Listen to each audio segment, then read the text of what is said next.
sir, ang natin. Yan yung side slip natin, sir. Okay. Tinatest yung alignment ng gulong natin, sir. Pantay ba? Nice. So yun yung suspension test is mga alog-alog siya. Nice, good. So yun yung suspension test. Nakapascal naman siya dyan, 560 sa motor vehicle, 672 sa light vehicle. So ayan, yung presyo niya.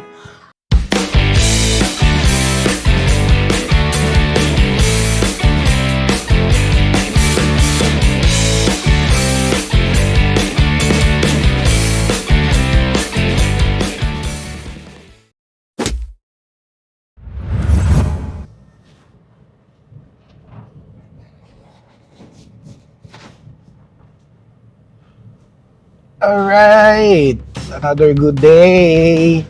And syempre good vibes mga chong. Right, so today, syempre, dahil third year na siya mga chong, ibig sabihin nun ay hindi na libre. Tapos na yung valid registration ng ating car. So now, syempre, kailangan natin as a responsible driver and car owner, we need to have our car registered. We'll go today sa nearest PMVIC. So mga chong, just to give you an idea about this vlog. So for this vlog, magpaparegister nga tayo ng car. Pero ang gagawin natin ay di tayo pupunta ng LTO. So mag-online registration na lang tayo. Pupunta tayo sa B2M2 PMVIC, which is accredited ng LTO. Doon tayo magpapa-motor vehicle inspection para yun, ma-inspect tong car natin, and then after that is syempre i-upload naman nila yung data sa LTO and also sa LTO portal, no? So para maging sync lahat. So you have an option also to do the transaction online instead of you going to the LTO office. So, yun yung benefit ng online registration. Still have to go to the testing center or inspection center ng vehicle. Kailangan talaga magpa-inspect. Siguro less na lang talaga hassle is yung pipila ka pa sa LTO. You know naman yung hassle sa LTO, di ba? Pagka doon ka nag-transact. Una, syempre dito sa Las Piñas hindi naman aircon, electric fan lang dyan. Kaya yun yung isang downside. Mainit, haba pila, maraming tao, sabay-sabay lahat doon. Mura sa lahat ng klaseng registration kasabay mo. Kaya ganun siya kadaming tao. Ganun kahaba ang pila. Ayan, ang tagal pa sa cashier. Di katulad pag online, sobrang bilis. Silang click lang, bag, bayad. Tapos, receipt, pak, nandyan na. Hindi na yung maghihintay ka pa. Paghihintayin ka pa sa pila para lang makapagbayad. Tapos yun, iwas hassle na rin dun sa inspection dun sa LTO rin. As in, zero hassle. Pero lalabas ka pa rin, yun nga, to get your vehicle inspected, syempre, SOP. Pero at least doon ka na lang pupunta. And usually, sana, sabi nila, an hour process lang daw. Sana mabilis lang, sana walang pila. So, anong oras na ba? Time check. It's 8:59 AM. Ang aga ko. Alright. So, samahan niyo lang ako today. Mga chong, punta muna tayo sa PMVIC. Pa-photocopy pa rin pala ako ng aking ORCR before I forget. Okay, so nandito nga pala ako sa Las Piñas, mga chong. So, ang LTO Las Piñas is malapit siya dun sa may Robinsons, Las Piñas. Pero itong B2M2 PMVIC is malapit sa bandang Pasapote na. So, dun tayo pupunta. Mabalik tayo sa discussion about registration. So, ayun nga mga chong, pwede nating i-utilize yung easiest way or convenient way of having your vehicle registered, kahit mapamotor pa yan or private, I'm not sure public, not sure pero yun, may option na dapat lang talaga mga chong is naka-register sa LTO portal nyo yung sasakyan nyo. Yun lang yung downside if ever na hindi sa inyo naka-rehistro ang sasakyan, pwedeng may wala kayong option na i-register siya online. Not unless alam nyo yung username and password. For example lang, second hand yung car nyo or hindi nakapangalan sa inyo yung car, alam nyo yung username and password nung may-ari para sa LTO portal niya. So, you can transact online if that is the case. But if not, sorry to tell, pero mag-LTO, pupunta pa rin talaga kayo ng LTO. Even my TPL insurance, CTPL ba yun? CTPL insurance is online ko na rin siya pre-process. Ayan. So later, ipapakita ko sa inyo lahat ng process online. Ito. Doon ata. Saan ba? Dito. Ayan, B2M2. Yan, testing center. So, ayan siya mga chong. Let's go. Tayo sa B2M2. Maluwag naman siya. Ayan. Tinuturo na tayo doon. Alright, so mga chong, una ata is Your destination is on the right. register mo. Alright, balikan ko kayo. Ayan siya.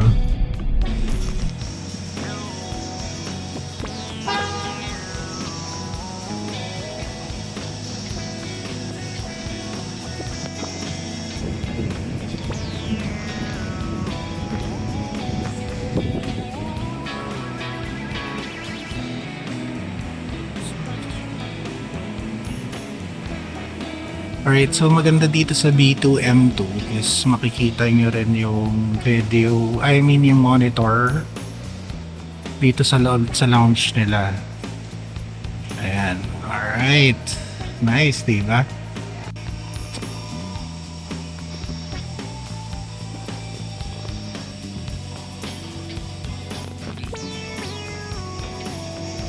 Alright, inspect na siya.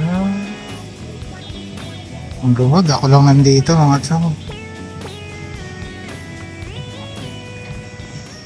Yun. So, tinetest yung front. Speedometer niya, sir. Tinetest. Okay. Speedometer. Sir, dito na tayo, sir, sa stage 2. Okay. Suspension test and brake test. Dito tayo, sir. Okay.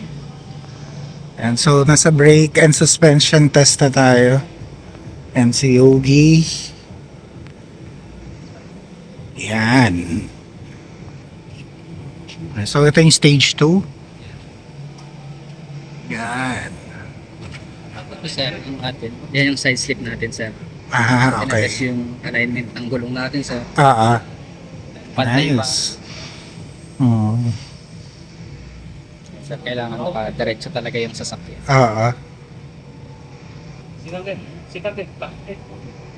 Sir, bali. Pasado. An? Ayan, sir, dito is suspension test na. Tinetest na. Dito, dyan. Sa, Ito, sir. Nagkagan-ganon yun, sir. okay. Yun. Yes. So, yun yung suspension test is maalog-alog siya.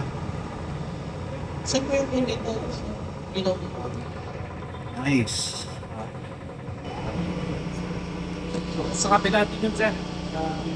Sa kapilang side. So side by side siya. Ayun. Nice. Good. So yun yung suspension test. Awesome. So next po natin, sir, is brake test naman, sir. Brake Para test sa tayo. Okay. Yan. Dyan. So, Para sa brake unahan. test. Okay.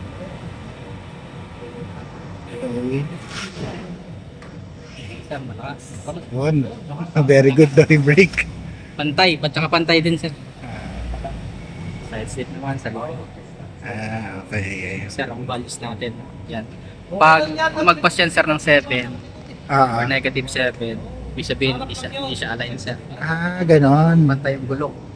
So, dapat magandang result yan. Yes, sir. Suspension test na naman sa likod. Kasi steering sa harap na. Right. Lalabas na siya rin yung efficiency ng, ng suspension. So far, okay naman yung Okay, sir. ganyan. Nice. Very good ang ating car. Titas naman din, sir, yung likod and then yung part. Okay. Yan, yun muna, yung likod muna, sir. Na brake. Okay. So, brake test muna and then next is yung park brake. So, sir, ang stage natin, doon na tayo, sir, sa stage 3. Okay. Nandun na yung sound test natin, headlight, and yung emission test natin. Nice. So, stage 3, sound light, sound headlight emission testing. Yun. So, yun pala yung headlight test nila.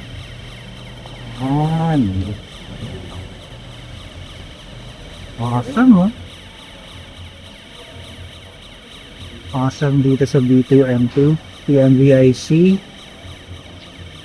Okay ang service, excellent, mabilis, and accurate.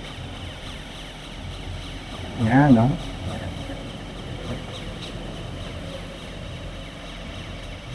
Okay itong machine, headlight machine. So yan po yung mga pang-test ng lights natin for ng car natin. So ganyan ganito sila ka-accurate for testing your vehicle if you are roadworthy.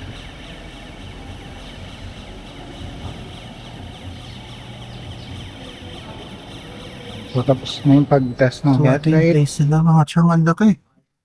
So if I were you mga chong, this is the best option for you to register or me to go to an emission testing center. Dito sa B2M2, dito sa Las Piñas. So, emission machine.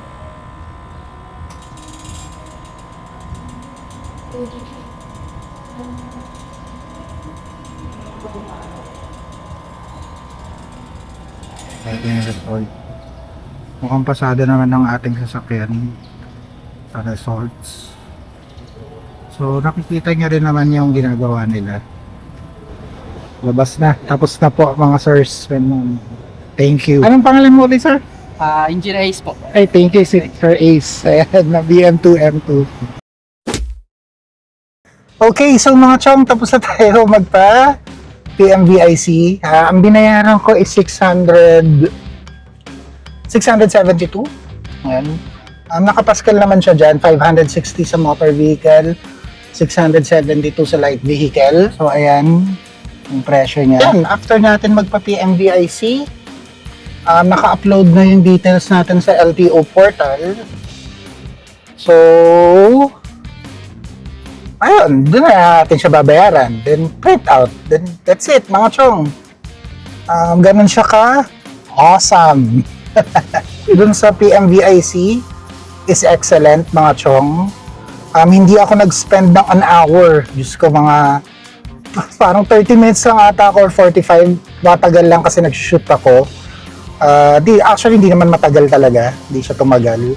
Kasi they're moving naman while I'm shooting. So, tuloy-tuloy lang yon. That's it. Doon lang yung next step natin. Sa bahay na lang lahat. Sa laptop or sa computer nyo na lang yung next process natin. Alright? So, see you later mga chong.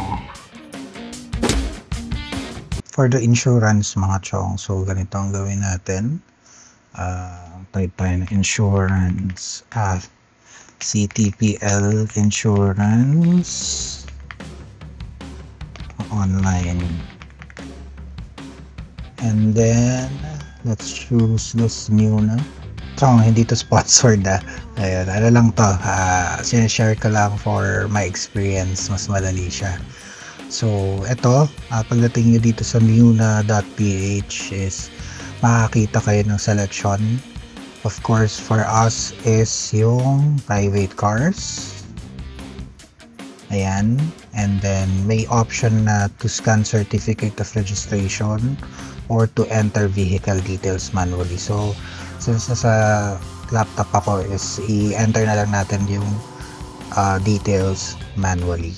Okay, so dito is ipoprovide nila yung MV file number, plate number, engine number, chassis number, then yung make, if ano yung make ng sasakyan nyo, kung ano ba yan, Suzuki, katulad ko ako Suzuki, and then I agree, tick nyo yan, and then next. Okay, so let's enter our detail. Data dyan sa itaas mga chong, dito sa taas is lahat yan makikita nyo naman yan sa iyong CR. So ilagay nyo lang po.